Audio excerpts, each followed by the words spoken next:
In this chapter, we're shifting from reacting to crises to something much more powerful, preventing them.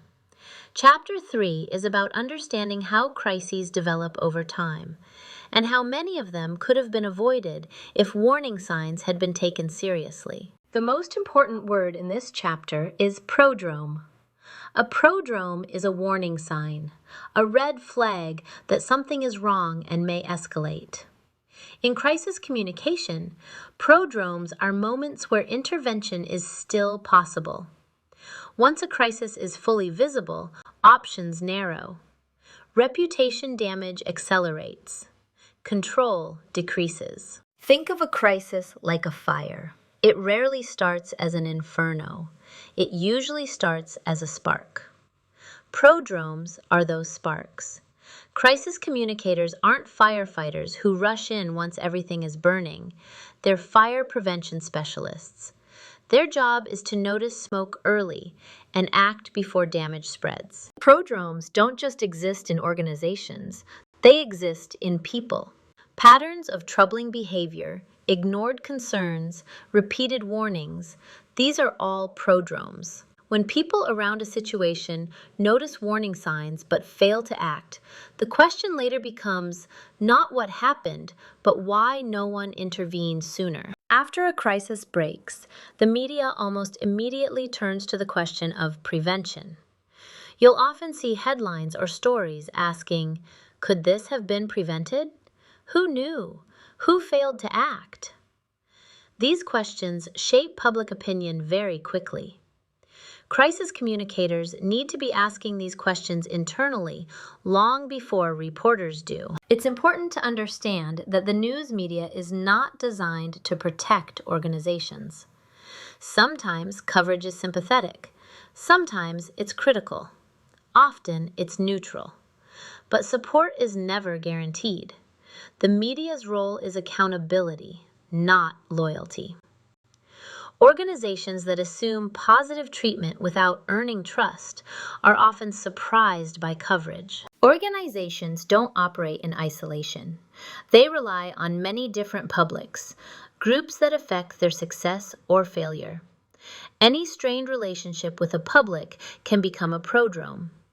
Ignoring these relationships increases vulnerability long before a crisis becomes visible. Employees are often the first to notice problems. Low morale, safety concerns, ethical issues, or patterns of dissatisfaction are all warning signs. Organizations that listen to employees and act on concerns are far more likely to catch issues early. Those that silence or dismiss employees often learn about problems through the media instead. Customers are another critical public. Complaints, negative reviews, declining loyalty, these are not just customer service issues. They are early indicators of reputational risk. When organizations ignore customers, frustration can move quickly from private dissatisfaction to public backlash. Many organizations invest in loyalty programs not just to increase sales, but to build goodwill. Programs like frequent flyer rewards or generous return policies create positive relationships that can buffer an organization when problems arise. Goodwill doesn't prevent crises, but it often influences how much grace the public extends. Publics extend beyond customers and employees.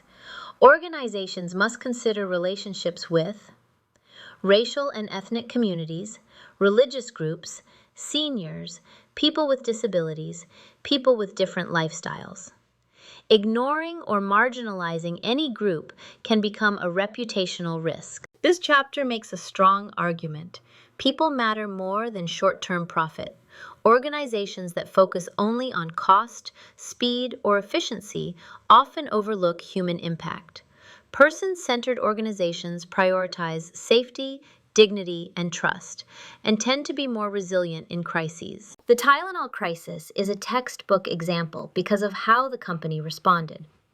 Johnson & Johnson prioritized public safety over profit. Their corporate credo guided decisions, even when those decisions were costly. This response earned trust that lasted well beyond the crisis itself. Media coverage reflects long-term credibility. Organizations that have historically been transparent and responsible are more likely to receive balanced coverage during a crisis. Trust is built long before a crisis and tested when one occurs. The Exxon Valdez spill revealed major gaps in crisis preparedness and communication. It forced organizations across industries to recognize the importance of public relations and crisis planning. This crisis reshaped expectations about corporate accountability. Not all crisis efforts are visible. Technical explanations, recovery efforts, and long-term remediation are often difficult to communicate, especially under pressure. When the public doesn't understand what's being done, frustration and mistrust grow. Journalists face real constraints: limited access, limited technology, time pressure, location challenges. These constraints affect coverage, even when intentions are fair. Understanding this helps crisis communicators work more effectively with the media. Crisis visibility matters. When a company's name is clearly attached to an incident, scrutiny increases. Familiar brands are often judged more harshly, not because they're worse, but because they're recognizable. Brand recognition can be both an asset and a liability. In traditional newspapers, placement signaled importance. Front-page stories, banner headlines, and long articles indicated how seriously editors viewed an event. Even today, digital placement and prominence serve the same signaling function. Organizations that communicate honestly and consistently over time often receive more balanced treatment during crises. Trust cannot be manufactured in the moment. It is accumulated through everyday behavior. These cases are studied because they changed how organizations think about communication.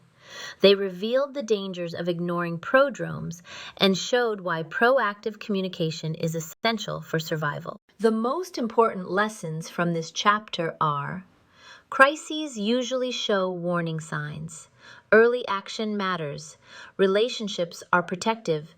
Media trust is earned over time. Person-centered organizations are more resilient. As you move forward, ask yourself, what warning signs exist today that organizations might be ignoring, and why? This question is at the heart of crisis prevention.